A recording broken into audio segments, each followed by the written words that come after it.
Chapter 17. My turkeys walked into Denver in high style the next morning.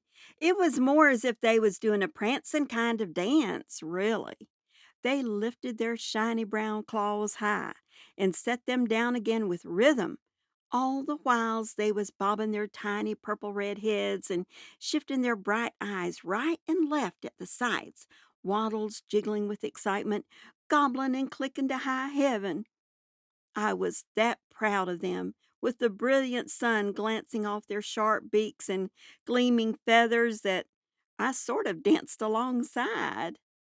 And why not? Why shouldn't we all be proud?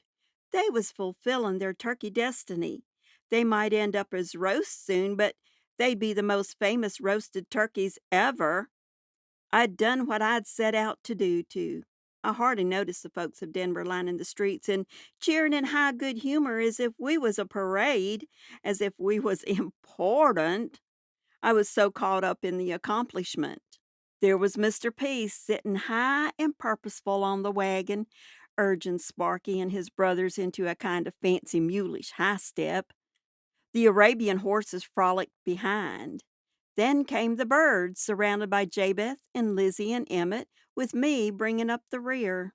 We'd all spruced ourselves up and donned our cleanest and best duds. I figured we'd worn the trail fairly well. But all good things come to an end, and the end was at hand as by and by we reached the open square around the city well.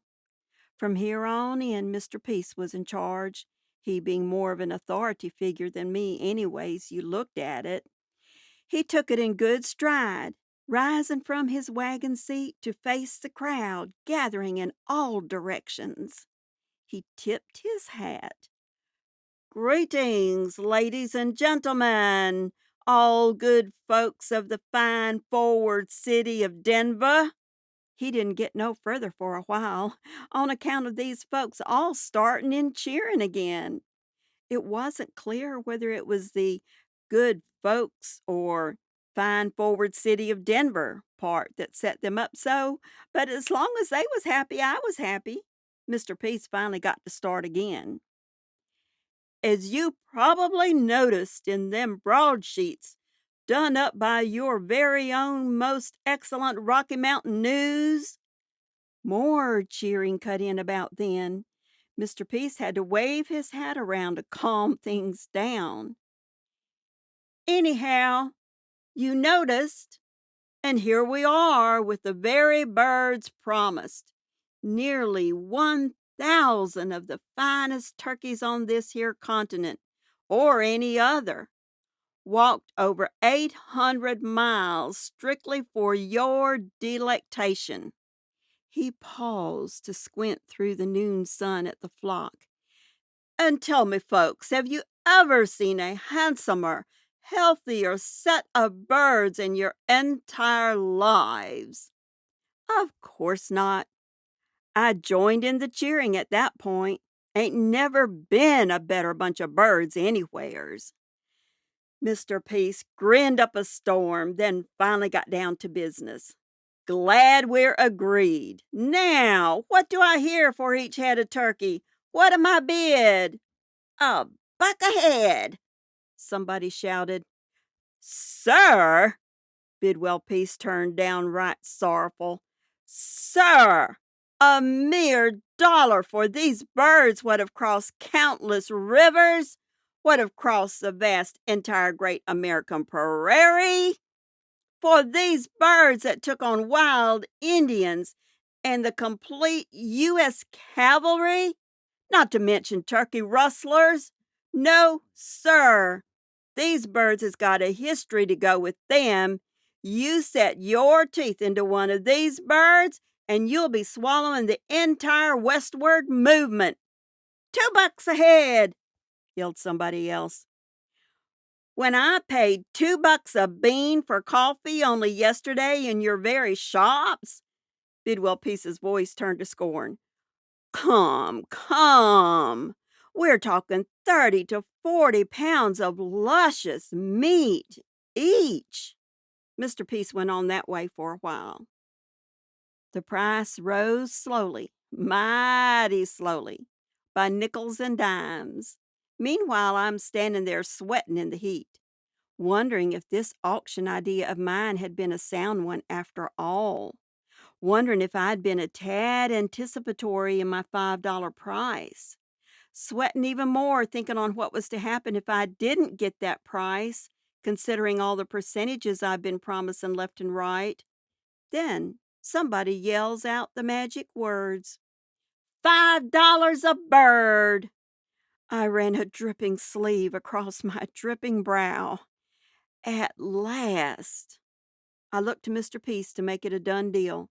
But Mr. Peace, he just stood up there on that wagon waving his arms and talking a blue streak of nonsense, and the price goes up to 5 1/4, then to 5 1/2. I'm sweating up a river about now. How far could Bidwell Peace truly go? I hear 550. I got 550. He's chugging along like a steam locomotive. Who'll go 575? You, sir? I got 575. I'm bid 575. Who'll go $6 ahead for the most incredible turkeys on the face of this earth? The crowd finally stilled. Mr. Peace searched every face in it. He built up the silence. At last, he singled out a little fellow sitting on the railing at the end of the block of buildings to one side of the square, a fellow smaller than Mr. Peace himself, perched so he could elevate himself to see above the crowd. You, sir, Amos Quinn, if I'm not mistaken, are you not the proprietor of the fine provision store where I purchased those fine coffee beans but yesterday morning? Those beans worth every cent I paid? He waited for the weak nod. Of course you are. Now think, Mr. Amos Quinn.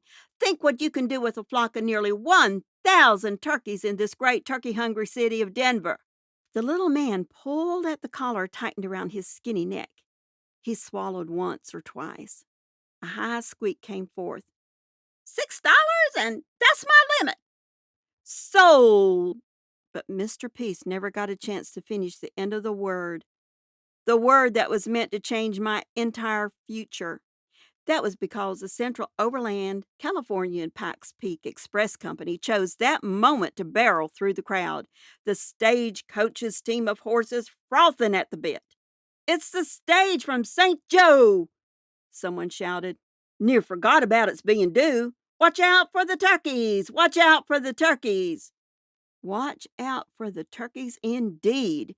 In another instant, my flock was about to be stomped flat into the ground, destroyed before my very eyes. They couldn't fly as there was no place to fly to, hemmed in as they already was by the crowd and the wagon.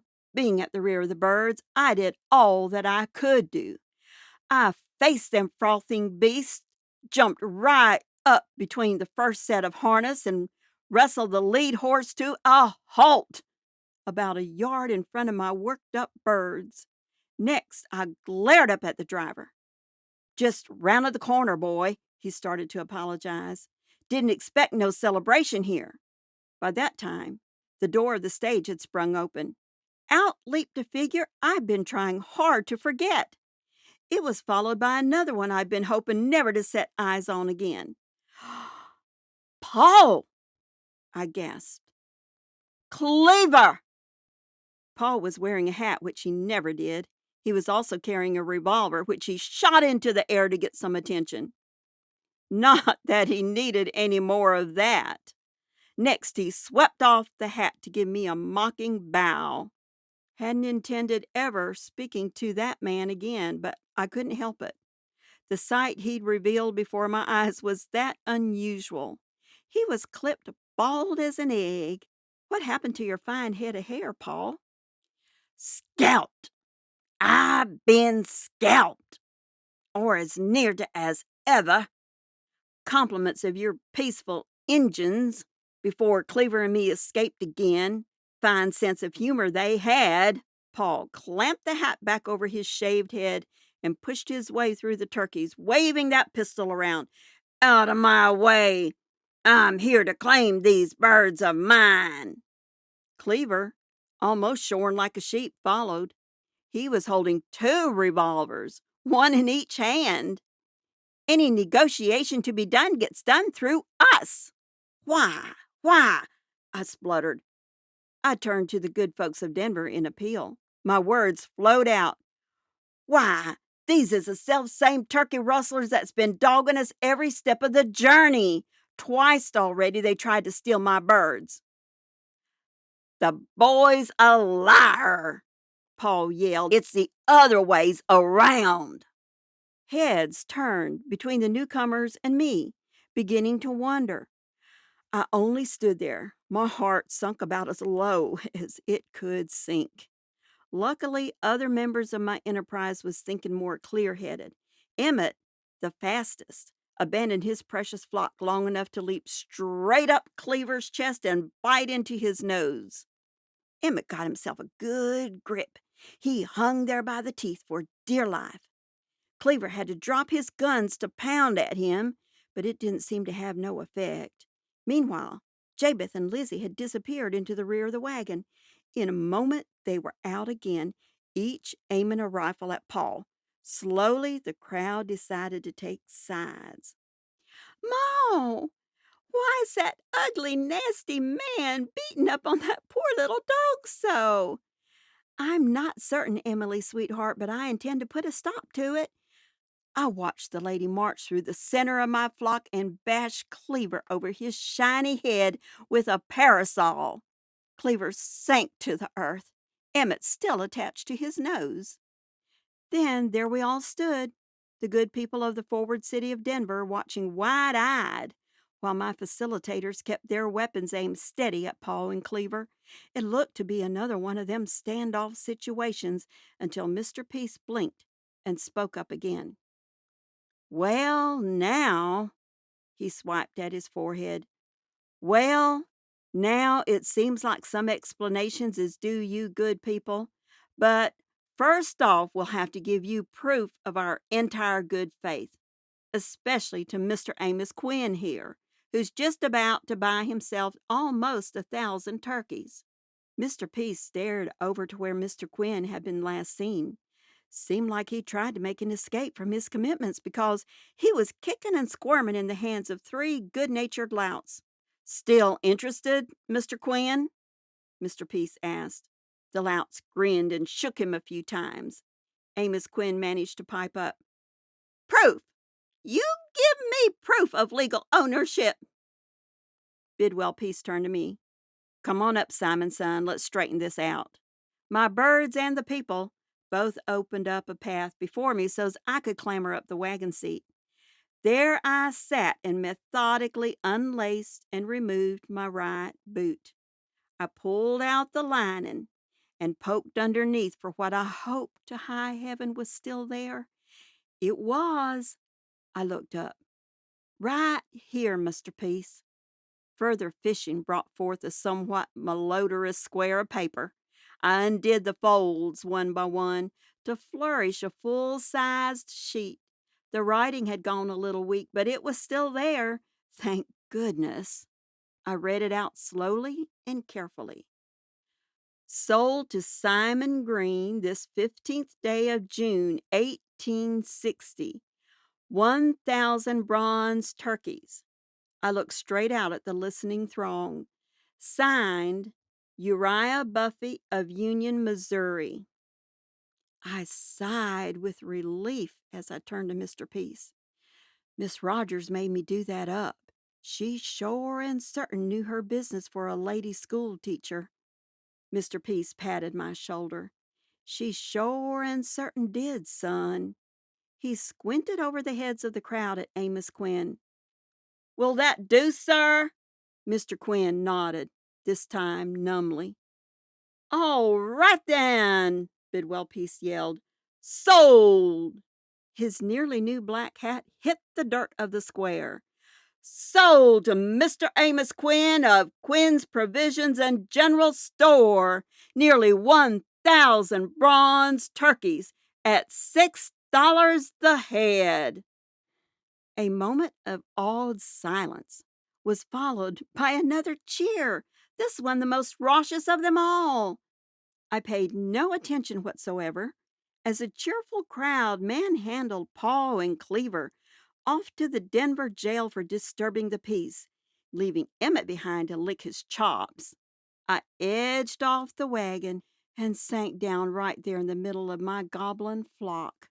Me, Simon Green. I was a rich man.